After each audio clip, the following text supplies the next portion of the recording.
Tacos are so good. Good evening, everyone. Welcome to St. Michael's.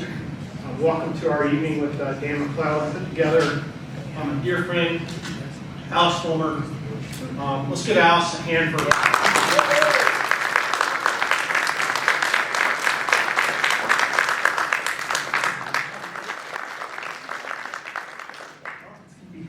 following up class act, Reverend Tim Black. Thanks everyone for showing up so much. Thanks so much. Well, I guess we can get started at legitimately 6:09, or as I was telling Dan, this is just 6 o'clock for Californians, right? That being we're 10 minutes late to everything. Or at least 9. I was going to go ahead and introduce Dan and then just get right into the Q&A. So, buckle up, I suppose. Dan McClellan is an award-winning public scholar of the Bible. He has over 1 million followers on social media and tens of thousands more tune in to his online classes and his Data Over Dogma podcast. Dan received his PhD from the University of Exeter. He previously worked as a scripture translation supervisor for the Church of Jesus Christ of Latter-day Saints and is currently an honorary fellow at the Birmingham University's Canterbury Center for the Public Understanding of Religion. And, well, I don't want to steal your line, but, all right, let's see it. First off, thank you, Alice, and thank you, Tim, and everybody else who has helped put this evening together. I appreciate it very much. I always appreciate getting an invitation to come out to a new place and get to know some new people and get to know the community a little bit. And this is a beautiful area, so thank you very much. This was Alice's idea, and a wonderful idea it was. And thank you everybody for being out here, coming out to see little old me. Brought my wife and 3 children with me as well, so I want to thank them. Without you, I wouldn't be able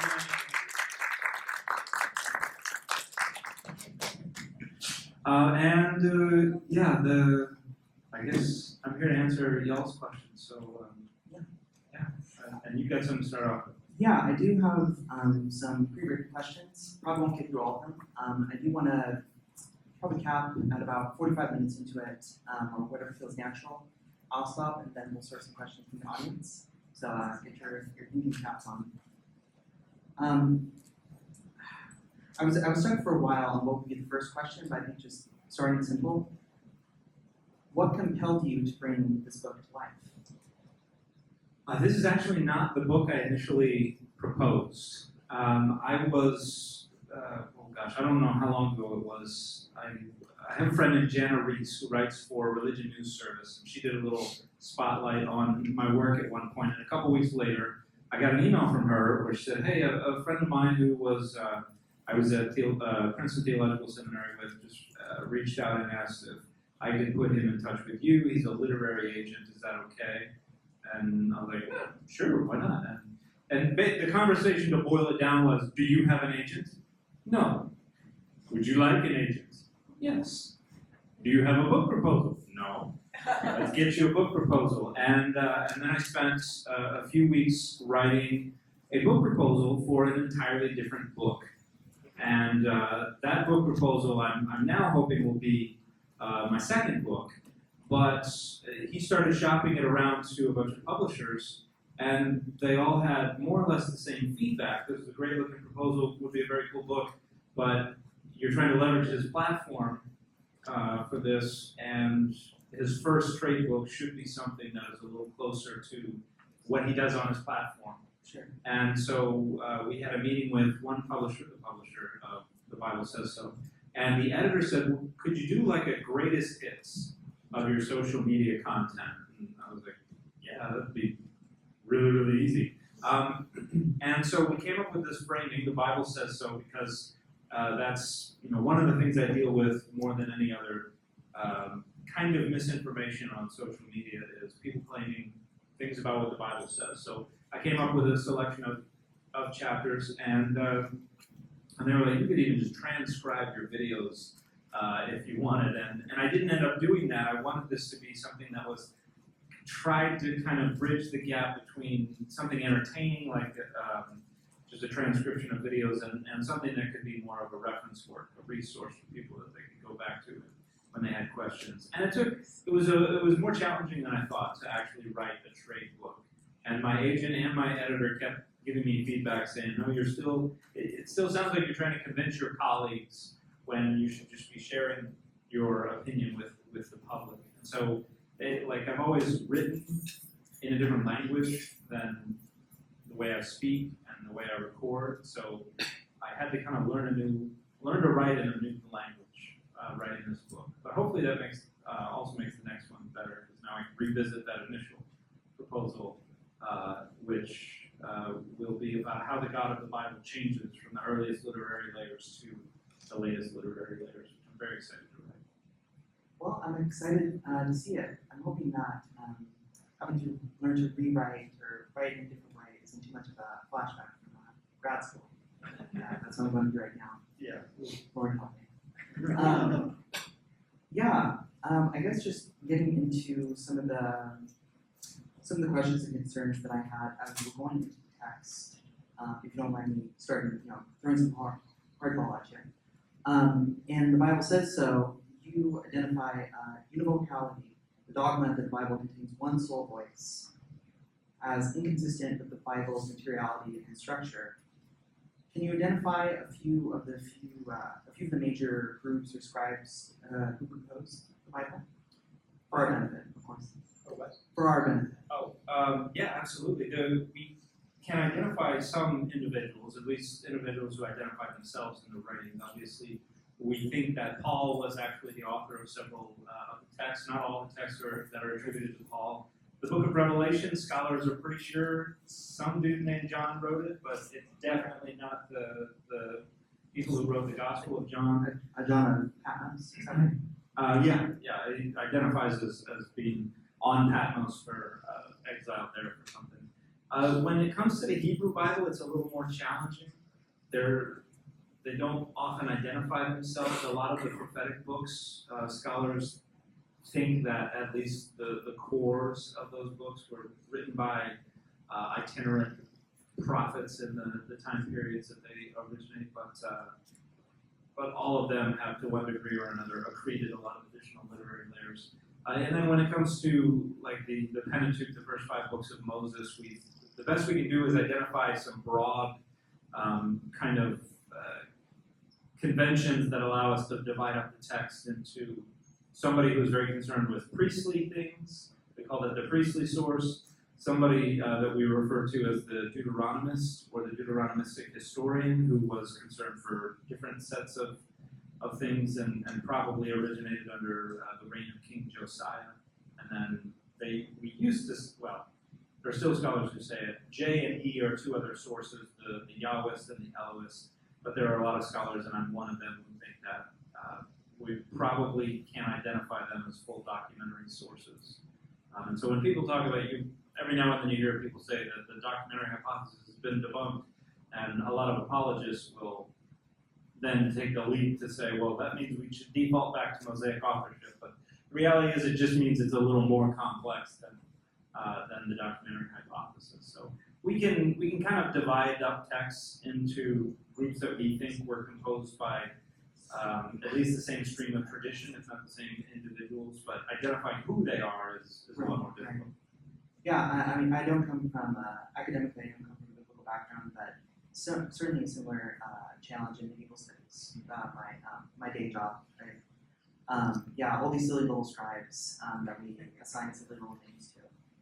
Well, and that's the documentary hypothesis originates with a French physician who was born in the late 17th century named Jean Asruc, who took literary analysis that was being used on classical literature and then was like, well, let's apply it to the Pentateuch, and he used it for apologetic purposes because there were a lot of philosophers before him who were criticizing the Bible, saying it's all made up.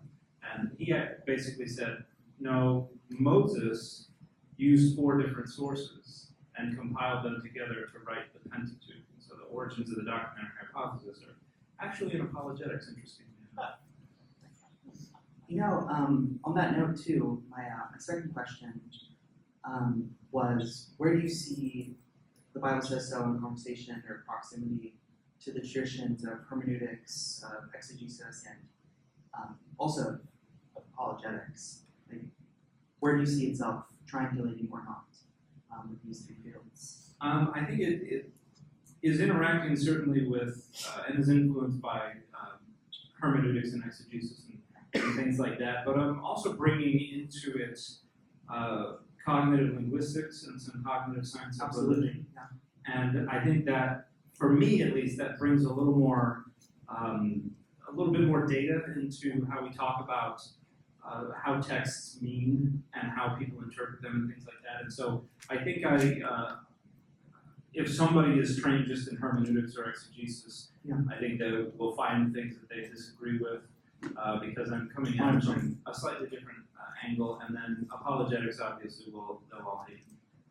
That's okay. My publicist just sent me a review that was just published today by the Gospel Coalition of my book.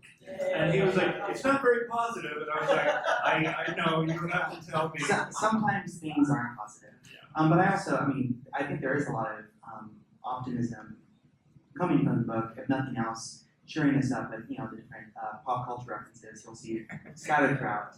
That's not too much of a spoiler. And I got criticized by, I found all sorts of new venues where people review books that I didn't know about. Like, what is it called? Goodreads, I think is one of them. Yeah, senior Goodreads, that is always a fresh cup of coffee in the morning. Sure. And then there's another one, I can't remember what it's called, but basically I don't know why these people have my book, because they're all like, I don't know who this is for, certainly not me, but I got a free one and I read it and here's what I don't understand about it. And but somebody was like, all these pop culture references that were dumb, and I got bored of them. And I don't know who this is for. It's like, obviously not you. Goodreads is just sending out digital copies of books to people who don't want them. But I've heard you can't actually have fun with anything anymore because of woke. So. And also to what you were saying with the cognitive science and religion, was that a postdoc of yours? My doctoral dissertation was the conceptualization of deity and divine agency through the methodological lenses of both cognitive linguistics and the cognitive science of religion. And that'll be like the next book I want to write. And I want the title to be, I don't know if the publisher will let me, because evidently with trade books, the idea is a cute title and then like the thesis in the subtitle.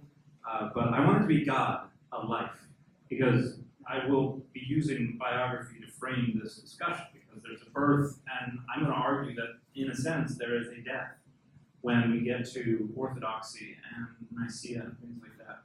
So, but it's going to start off with the cognitive science of religion, where deity concepts come from, historically, cognitively, socially, what they do, and how that can kind of help us reconstruct the earliest history of Israel's God. So I'm going to find a way to make the cognitive science of religion accessible to a general audience who is on Goodreads or whatever. Well, I haven't started it yet, but I did pick up your thesis advisor's God and Anatomy.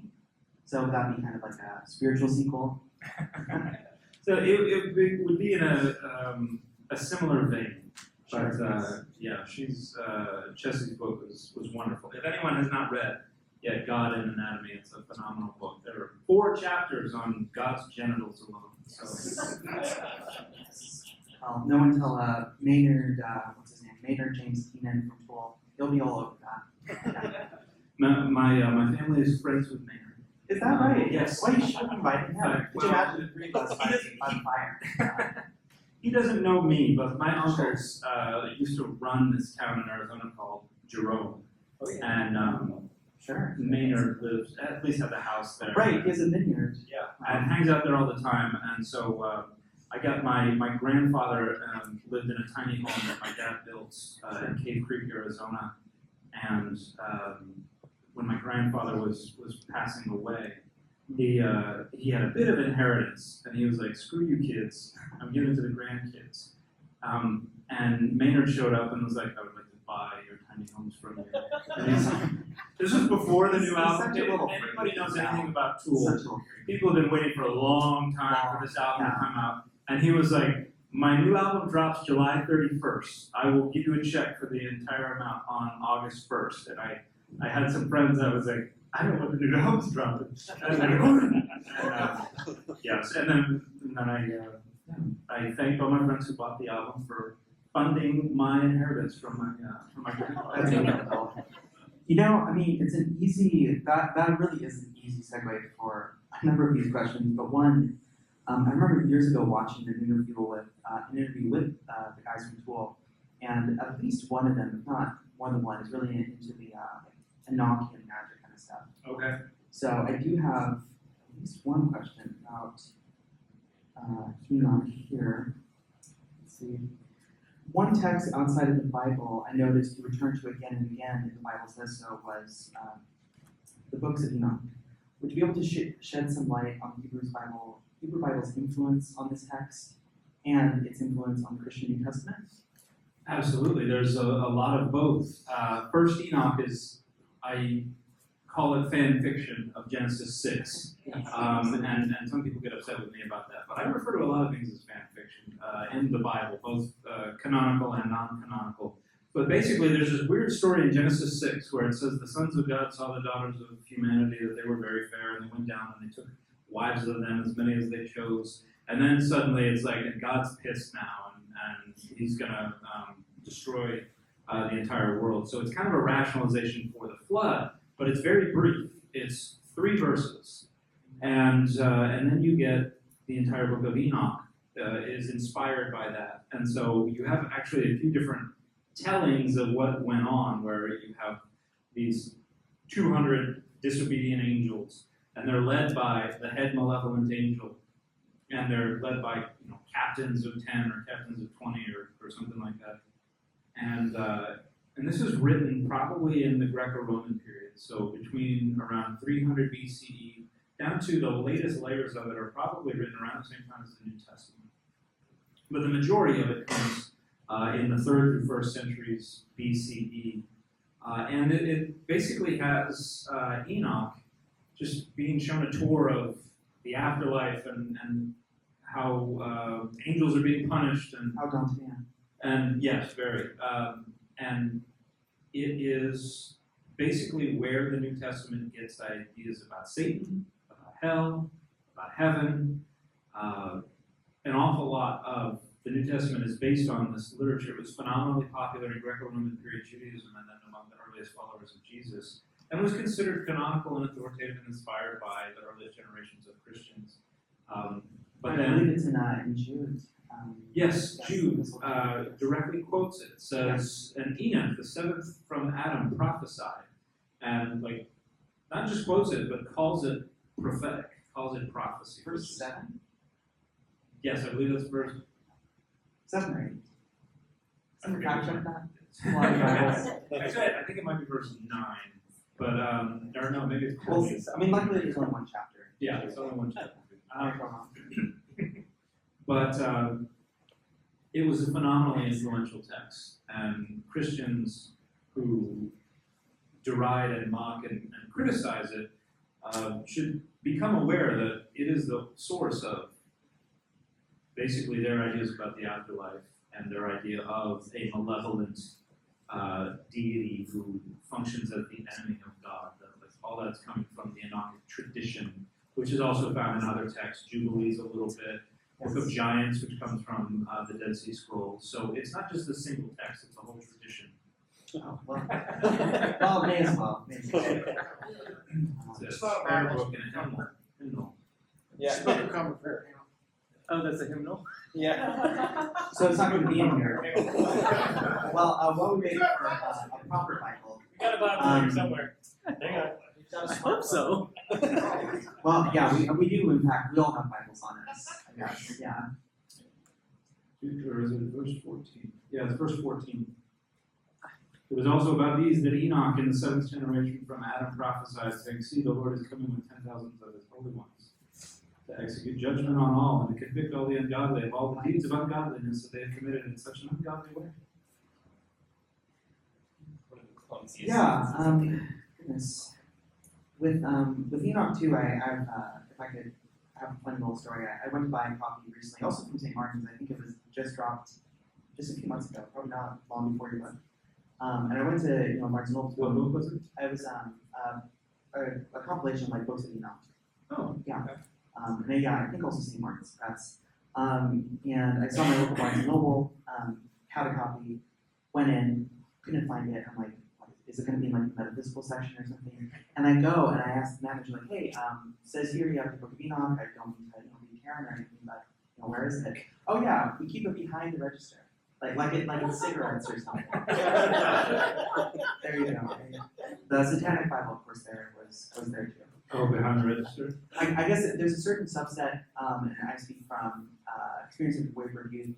There definitely is this specific subset of like California stoners who are like, well, that's far out, man. I gotta read Enoch now. And I'm guessing they have spent all their money on something else. Yeah, well, now they're on TikTok trying to sell copies of the book of Enoch by misunderstanding it entirely. When will it end? I guess that's the question. Goodness, where to bounce off that? Yeah, I guess a silly question from me, a little bit of an interlude. So page 7 is, you give this incredible image for like a metaphor for biblical interpretation. You say a better metaphor for Bible interpretation is a toy chest full of Lego blocks. The blocks. I should have said Lego bricks. A lot of purists have been criticizing me. Initially, I was going to say Legos, but I was going to wake up with a horse's head next to me. A Lego horse head? And I guess for me, when I was reading about this, first off, I think that it just lands so well, right? The colors, themes, imagery, and so on. We'll try to figure out what might go with that. There are clearly multiple sets, and they don't match, but we could certainly create a plausible model of what the tradition wants us to create. So with all that, do you have a favorite Lego set? See, I grew up with a giant toy box, and it was shaped like a football. And we would go and kick it over, and everything would come out. And so I don't know what sets were in there, if there were any sets. However, I have purchased Lego sets for the children, who, and I think the one that I enjoyed helping them out the most with was a Harry Potter one. What's the best 4 or 5 Harry Potter ones? What's your favorite? Well, how's mine? Do you see the Bible says so as a public humanities project? Considering the relative peril in the humanities right now as opposed to any other time, what could books like yours offer humanities at large right now? Hopefully, and these are conversations that I've been having with colleagues. Sure. I would love to see this kind of open the door for other scholars to bridge the gap between the ivory tower and the streets and the pews, because there is that, and that's one of the things that made me want to get into arguing on the internet about religion. Is Not for lighthearted. yeah, going through these programs, a bachelor's degree and 3 graduate degrees, it became abundantly clear that there was a giant gulf between the way scholars were able to think and talk and communicate about the Bible and the way it was done on the streets and in the pews, and a perennial concern among particularly graduate students. I remember a lot of long talks with other members of my cohorts about how we can package this and communicate it to the general population that frequently doesn't have all the skills and the access to resources to be able to get it on their own, and sometimes doesn't even know they're missing it. And so I'm not the first to write a popular book about biblical scholarship. Bart Ehrman has probably kind of paved the way for that in a lot of ways. But hopefully this can show other scholars that there are opportunities to communicate with the public more directly, and using social media as well. I think that this book is most effective in concert with my social media content and the web of other scholars out there who are involved in social media. So yeah, I do think it is a humanities project in that sense, and I think that's why I do have colleagues who are so supportive of what I'm doing, because I think they see it filling a gap in how the academy is engaging with the public. And right now, the way that religion has been weaponized and is so deeply embedded in attempts to structure power on the highest levels, I think it's more important now than ever. Well, I don't know if you're pleased or disheartened to hear that. Yeah, I've had the same questions come up with other folks who study like medieval or Renaissance literature in terms of like, how do we get this out in some kitschy video essay that people are going to love, that both scholars, right, and the general public. Even coming down to stuff like translations, there's plenty of public domain translations of Beowulf out there. Not that any of them are good, but yeah, and that's also some areas where you kind of like address, at least in a couple different chapters, both working with translation as like as a source of authority, but then also challenging existing translations, what they get wrong, what they might not. Yeah, I think a lot of people don't realize how much they're giving away when they pick a translation. One, and I talk about this in the first chapter of the book, there's no such thing as the Bible. There are Bibles. You have so many choices involved in what Bible you pick. It's not just the translation. There are also choices about what manuscripts you're using. There are choices about what canon you're using. There are all kinds of choices that go into what you hold before you when you engage the Bible. And a lot of people are not aware of that and are happy to just punt to their tradition and then to just kind of arbitrarily assert that that's the correct one for no other reason than that's what they're used to. But yeah, the more we can get people to be aware of the intricacies of this kind of thing and how complex it can be, I think the better. I think that a lot of people, and this is one of the reasons I didn't think that getting on TikTok was going to be very popular, is because I say a lot of times what I do is show up and muddy the waters and then run away. But most people want somebody who's just going to verify their whatever the battleground is at the time. They just want to verify their own dogmas or presuppositions about it. And when I show up and say, it's neither, and usually that's not very popular, but to my surprise, there are plenty of people out there who are actively seeking out that kind of nuanced discussion. To what you were just saying a minute ago there, I just remembered as well, when we were talking about the book Enoch, that reminded me, I think the Ethiopic Orthodox Church, the first book is, at least the first book is sold? Mm-hmm. Right, so growing up, I grew up evangelical, if you can tell. It's fun. I had noticed there was, a persistent dogma of, the Bible. First off, one voice. It's always been the same, never changed. And, working in fields like literature and medieval studies, I have held up, Bibles older than, this country. And they don't all have tables of contents, but none of them are the same. I mean, one just because of manuscript culture, bespoke culture, but like the principal texts are not the same, right? Always funny to see that still kind of touted over the course of however long that kind of dogma's been around. Let's see. I think that works. So the contrarian in me was hoping to see and hear more about the Nagabani library, and the Bible says so. From this wildly diverse collection, do you think any of them could have fit easily into what we know today as the canon? I realize there's, of course, more than one Bible. Papyrus Oxyrhynchus 5575, just unearthed a few years ago, having sayings from Matthew, Luke, and the Gospel of Thomas, the Apocryphal Gospel, comes to mind in particular. think the most of the manuscripts are comparatively late when it comes to the New Testament. Yes. Obviously, in terms of reception, they're invaluable, and they also help fill in a lot of gaps regarding references that are made in patristic literature to texts that we've never seen before, and suddenly we found these texts that they've been talking about, and can see how accurate or inaccurate the polemical references to them were. The heresy hunters. Yeah, there were an awful lot of those, and I think there's absolutely value to them when it comes to, and you know, here there's a bias frequently towards the canon, towards orthodoxy.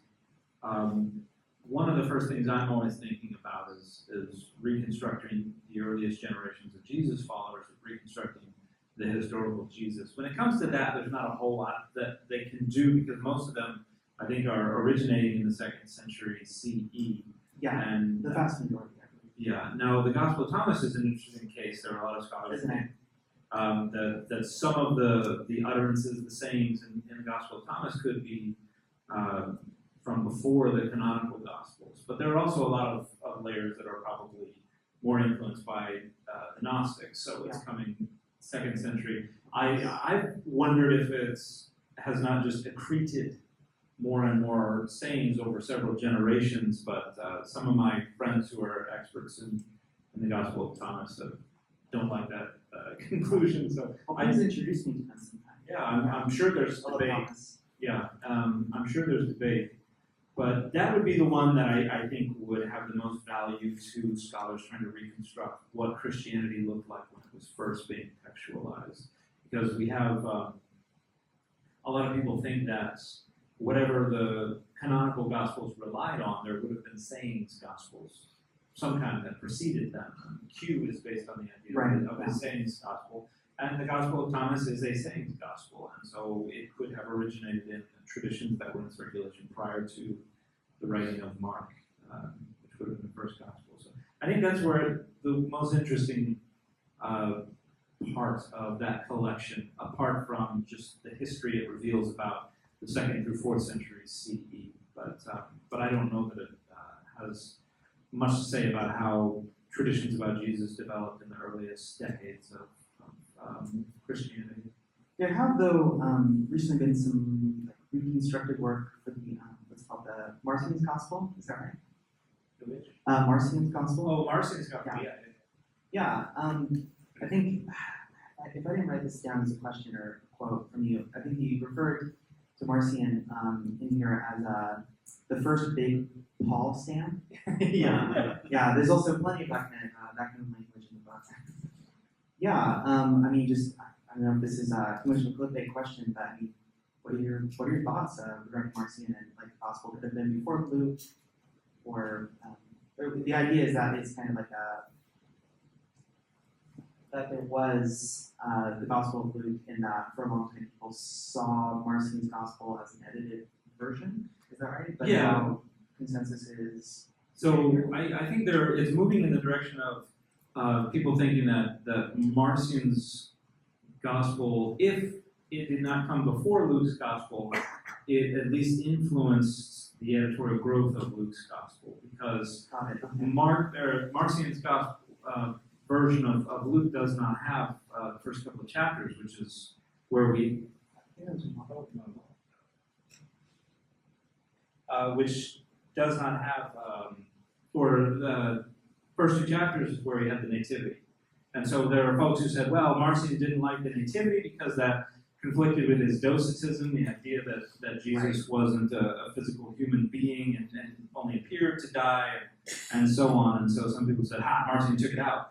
But then there's an argument to make that Marcion's version might have been more original, and the first 2 chapters may have been added in precisely to combat Marcion's use of that gospel. So it could be entirely after Marcion's gospel. It could have been there was a first edition, and then because of Marcion's use of that edition, people came in and added the first couple of chapters. I think whatever the relation to Marcion's Gospel, chapters 1 and 2 were not original to Luke. But when that came in, I don't know. That's not my area of expertise. But yeah, I tend to like the idea that Luke was probably actually 2nd century rather than first. Yeah, I think, are you familiar at all with the channel Religion for Breakfast? Yeah, he was a good friend. Yeah, he has a great video essay out on that issue of Martin and Luke. For anyone else interested of further reading, further viewing. Let's see. There's a lot of hubbub about a biblical worldview these last few years, decades, centuries. In your scholarly opinion, is there any such thing as a biblical worldview?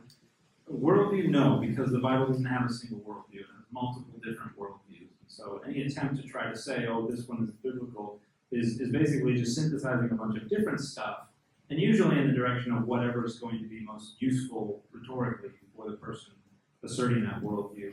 I think there are things that we can say are consistent across the whole Bible, but they're not particularly good things. Like the fact that slavery is okay is one of the only things that pretty much every biblical author agrees on.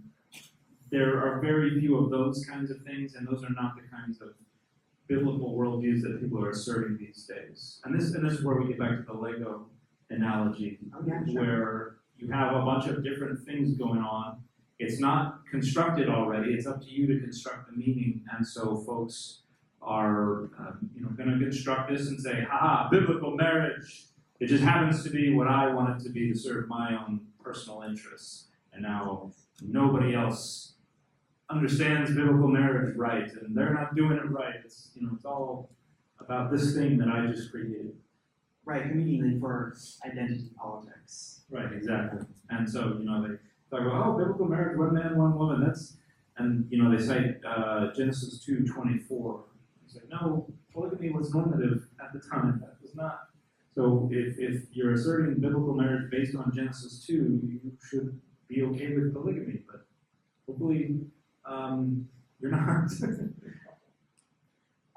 On that note, seamless segue, by the way, here. I think one of the most powerful chapters in the whole book is number 14. The Bible says homosexuality is an abomination. You bring up that writers and cultures and antiquity did not understand sexual orientation as we understand it today. Nonetheless, I've read on and heard of different queer speculation and potentials in the stories of David and Jonathan, the book of Ruth, of course even with Jesus himself. So where, if any, in the Bible or related texts do you see queer potential? I think David and Jonathan is probably the most likely. And that's one where I would say I'm split. I don't think we have enough data to say for sure one way or another. That story probably certainly it predates Leviticus 18 and Leviticus 20, which are the only two parts of the Hebrew Bible that directly condemn same-sex intercourse. Right. And in the story of David, like David commits adultery. According to the book of Moses, he should have been executed. But nobody ever brings it up. Nobody mentions the law of Moses anywhere in the David story because it didn't exist yet. And because, as a king, he got away with whatever he wanted to get away with. So, a historical reconstruction of that period can't really find any reason to think that it would have been unthinkable for them to engage in same-sex intercourse if they wanted to. David, as king, could have done whatever he wanted. And that included Jonathan. And so, so it's well within the realm of plausibility. But I don't know that the texts, as they exist, are pointing directly in that direction.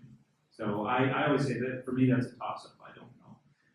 I don't think that Ruth is as strong a candidate. I think that's a story about how Boaz and Naomi and Ruth are all, shining examples of chesed, the idea of, it's translated loving kindness or something like that in the King James version. But examples of people who go above and beyond, who do things for other people that the law and society do not demand because they love them. So I don't know that it has a sexual dimension to it. I don't think that there's anything historical behind it. I think the text is all we have. And so I don't know that the text is clear enough to be winking at same-sex relationships. But yeah, in the Hebrew Bible at least, you don't really have any intimation of any concern. Apart from, you have Genesis 19, which a lot of scholars would suggest Leviticus is actually following the narrative of the patriarchal cycles in these prohibitions that it's doing, which would mean that Genesis 19 probably influenced what is in Leviticus 18 and 20. But Genesis 19 is about a city threatening male visitors with sexual assault. Yes. Because it's about power. It's not about lust. It's not about sexual attraction.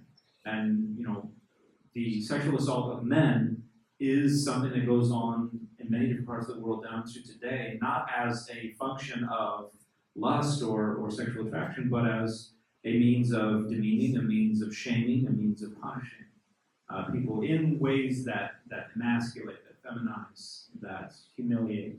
So that's what's going on in Genesis 19. That has nothing to do with whether or not somebody's sexually attracted to another man. Yeah, that's invaluable context in regards to the Sodom and Gomorrah story. So we're running out against time a little bit here. Those were a lot of my questions. Let's see what's important left. Well, here's a big one. What is the future of the Bible and what it says in your estimation? I think you're going to have,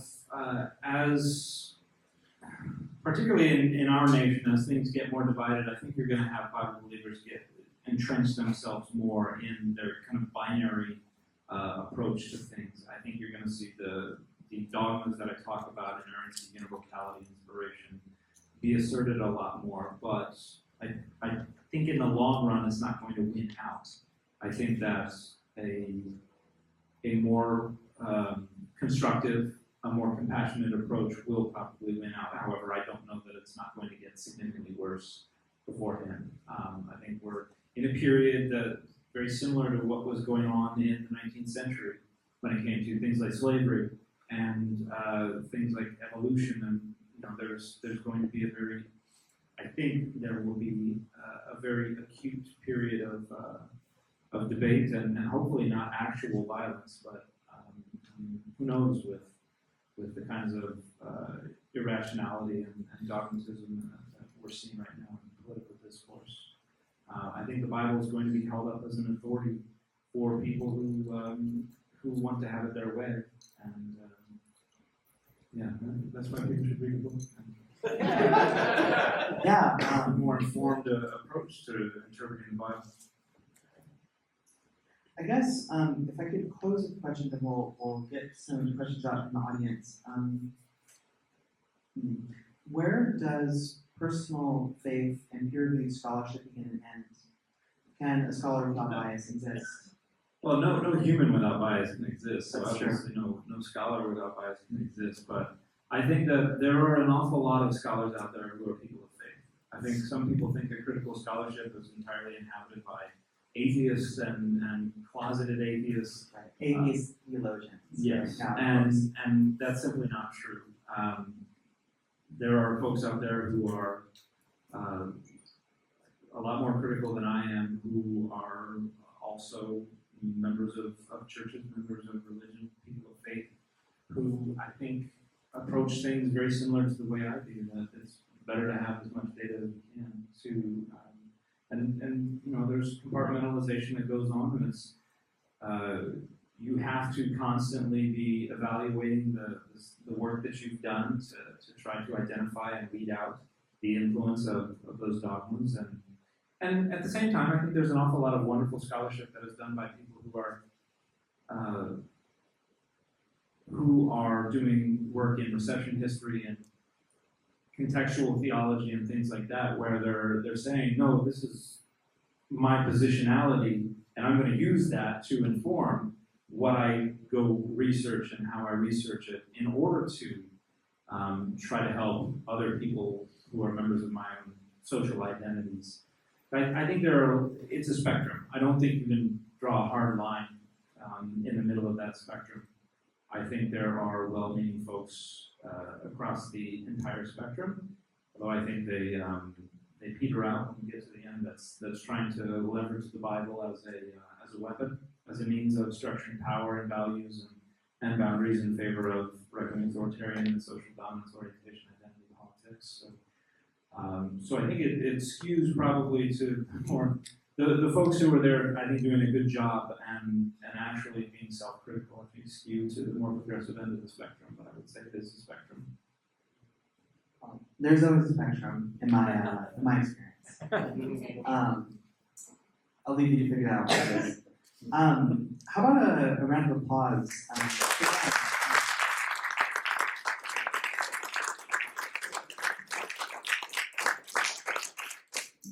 Maybe we can take the next, 10, 15 minutes for questions from the audience. Is that fine with you? Okay.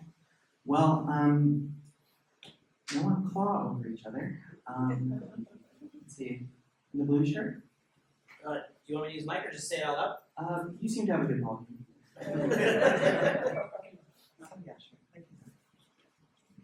Thank you. The fit for this question is the Healer family, or the self-purpose.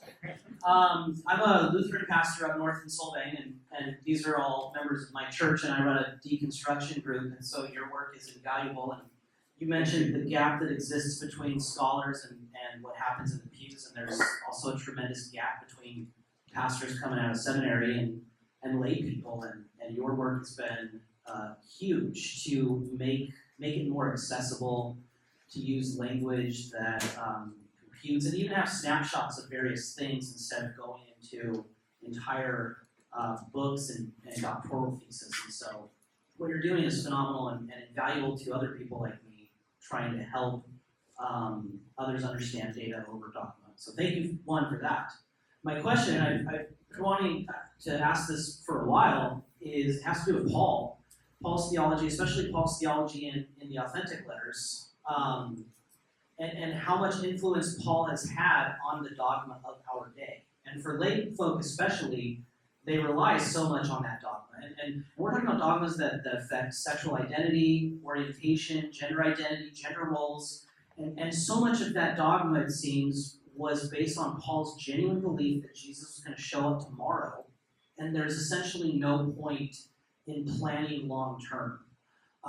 And so many lay folks are completely unaware of that premise. And I'm wondering if you think as a scholar there's space to critically say Paul is a human being that's just simply wrong, and we need to start rethinking so much of these theologies that hold a primary place in society today that are still affecting things around sexuality and gender identity and stuff like that.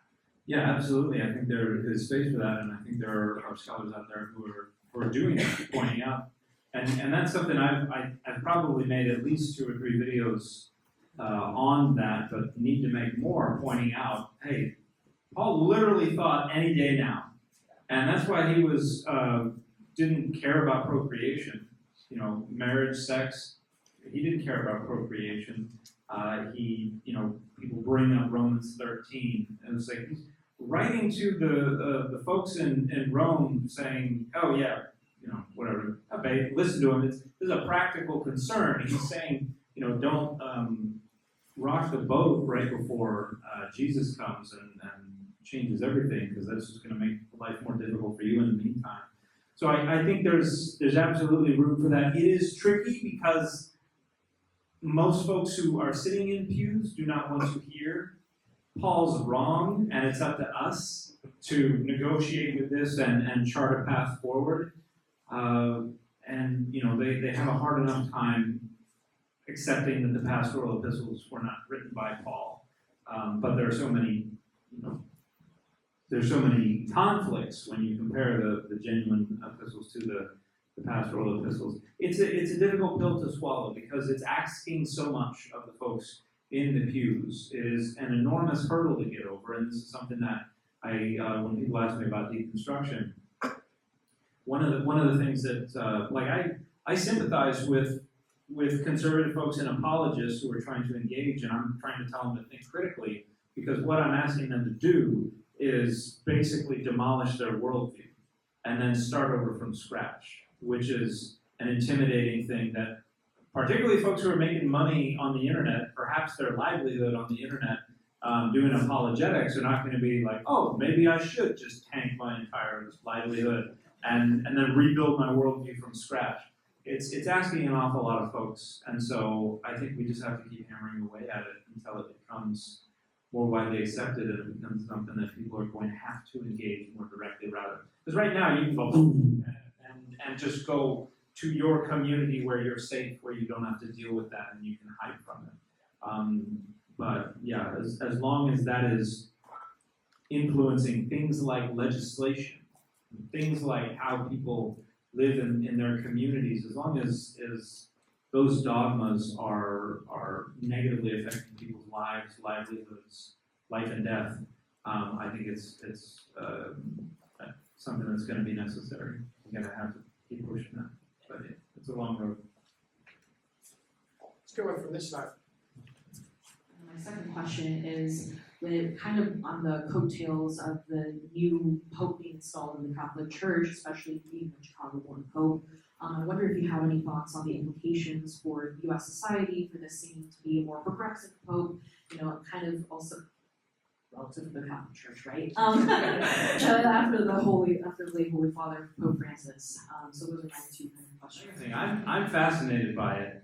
I'm fascinated by hearing an American accent coming from a guy dressed in that. The previous Pope was from Argentina. I served as a proselytizing missionary for 2 years in Uruguay, so his accent is the accent that I am used to and that I love, and so I really loved hearing him speak Spanish, but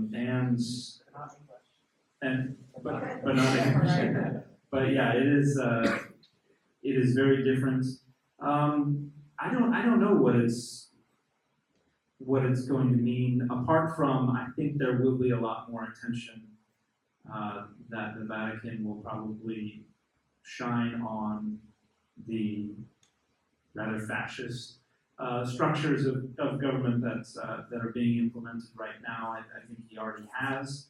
I appreciate that he has validated my criticisms and other people's criticisms of J.D. Vance's attempt to appeal to the Ordo Amoris rather ignorantly. So yeah, that was great. I was like, that's not the Ordo Amoris because of all this. And people were like, yeah, you don't know what you're talking about. And then the Pope basically said the same that I said. I was like, ha!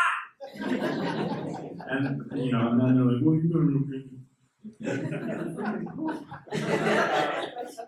So I think it will be fascinating to watch, but I don't know that I have any kind of prognostications about anything other than I'm excited to see what happens, and I would like to see if he changes it all, if the mantle influences him in certain directions or others, because that's something that sometimes you see in leadership. But oddly enough, with popes, I think historically they have tended to maintain whatever lines they established prior to becoming pope. So, we'll see. Here. Thank you. This has been really insightful. One of the things I really like about your videos is you've mentioned the difference between your critical scholarship and more devotional practices, and I kind of feel like it's, at least for me, it's a left brain, right brain kind of thing, where the left brain is looking at the critical scholarship, but the right brain is being more creative and connective in a more devotional faith practice. And I'm curious about how that ties into your work with cognitive science of religion and things like that. That differentiation, is that a clear enough question? Or? Yeah, I think it's a clear enough question. I don't know that the two hemispheres are considered as divided or as compartmentalized now as in the past. I think that was probably a bit of an oversimplification. I think that's there's a wonderful book called The Righteous Mind by Jonathan Haidt, whose more recent work I have not enjoyed as much, but with I tend to think of a division along the lines of what they call dual process cognition or two-system cognition. They have a bunch of different names for it. But basically there's this spectrum or continuum of cognition from one end where it is rapid and automatic and unconscious, subconscious, and then the other end where it's more slow and it's intentional and it's based on logic and reason and authority and things like that. I think that's a more helpful continuum for thinking about the role of identity politics in how people experience community and religion and what religion has to offer. I think that, at least in my work, that has been much more helpful for helping me answer a lot of the questions that I'm bringing to the text and also how people live their religion. I don't know that the left brain, right brain dichotomy I have not looked into that specifically. I imagine that it would not be as helpful for me, but I have not seen anybody talk about it. Anyone in the cognitive science of religion talk about it in those terms, which leads me to believe it's probably not a salient framework for that. But I could just be missing research that is addressing it as well. But I will have to look into that because I'm sure you're not the first person to think of that. I wonder. Any more questions? We got time for lunch. We've got 5 minutes, so you know. Hey Dan, thanks for coming. You're awesome. Oh, thank you so much. So, can you explain to me when the whole Cain and Abel thing, when Cain had a kid, right, and then that's where the dark skin came from, and what are the dogmas, that kind of came out of that? So the curse of Cain. That is something that there's a scholar named David, I think it's Goldberg, has published 2 books on this. One is called The Curse of Cain, and the other is called Blackened Slave. And both of them try to trace the way that not the curse of Cain, the curse of Ham, but it talks about the idea that there is a curse of Cain. And the idea is that both of these books, what they address is the history of race in Judaism and Islam and in Christianity, and how they have appealed to character figures like Cain and like Ham and like others, basically to validate their social hierarchies. And a lot of it starts in the medieval period, and you can probably speak to this a lot better than I can, but the idea that race is determined by skin color starts in the medieval period, and a lot of it is just a way to rationalize why we should be able to enslave these other folks. And that was something that was more ethnically determined in the ancient world, where ethnicity was not determined by skin color, but was determined by nationality, by language, by tradition, by a lot of different things. And so you don't really see things like Curse of Ham and the Curse of Cain bubbling to the surface as having anything to do with race or enslavement or anything like that until you get into the medieval period, when suddenly they're like, well, we want to rationalize why we should be able to conquer and enslave, the folks that we're finding in these new worlds that we're discovering, or just the Arab peoples who are in Western Europe, or the Jewish folks who are there.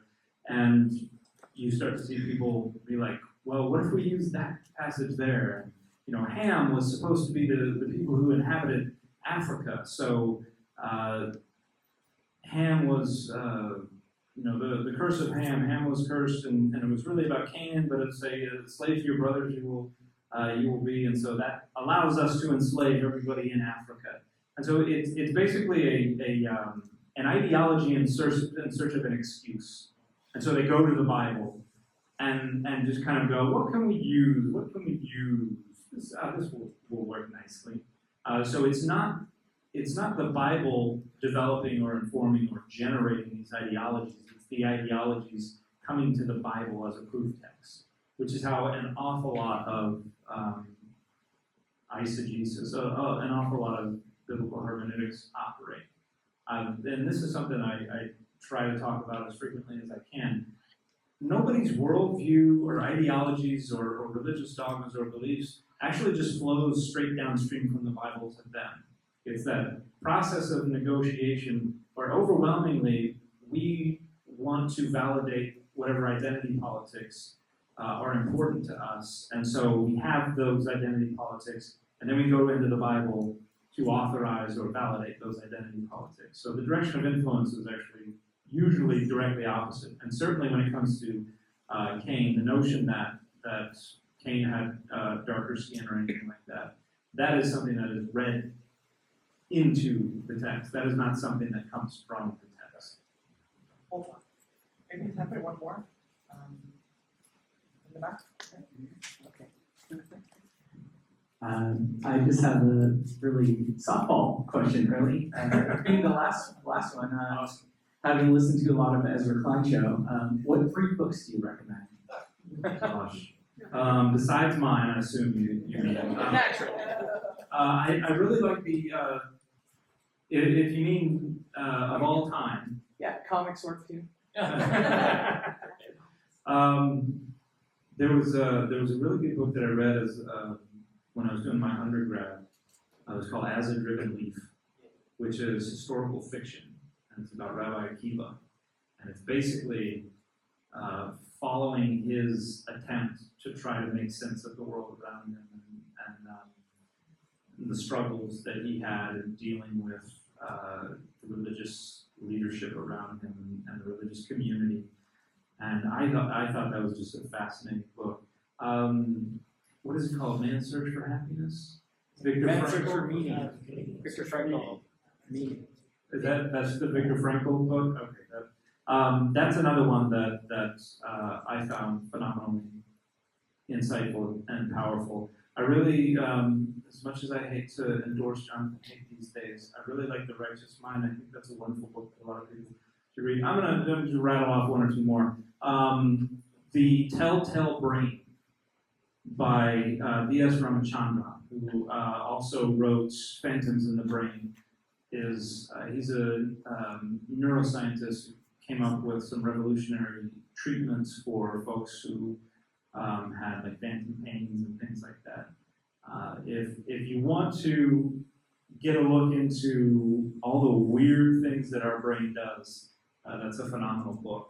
In fact, I had a couple of the examples that I didn't talk about in this book. Like an early draft of my intro, I talked a little bit about this. Took a couple of examples of from the Telltale Brain and from Phantoms in the Brain. Those are fascinating ones. I could go on for a long, long time talking about books that I really like, but those are probably the ones that bubble to the surface right now first. Well, wow. How lucky we are. Okay. What's the opposite of, all right, let's see it. We've seen it. Grow that hell up. Yeah. So something I do at the on my podcast tour. What I've been doing is a bit of a repeat from some parts of the book. Maybe, if I may. Yes. You may. Why don't I read just a little bit of the conclusion, because I go through a lot of stuff here, and then the last paragraph is the Bible says a lot of things.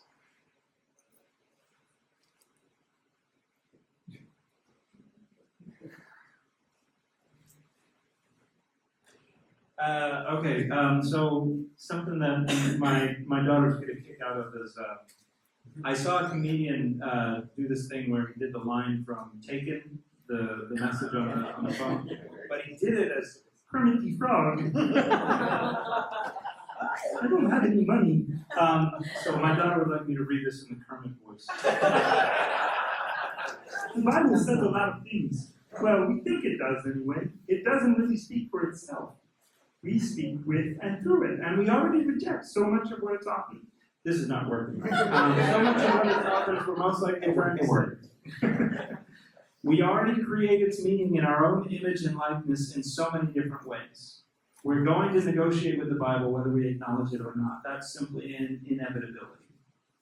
The only thing we have to lose by extending that process of renegotiation to those identity markers that have been stumbling blocks to so many for so long is the stumbling blocks themselves. Getting rid of them might help more people engage and come to understand the Bible on its own terms. They might be surprised by it, challenged by it, or even fascinated by it. They might come to love it, maybe even as much as I do. That's all up to us, though. So now it's my turn to say, all right, let's see it. Incredible.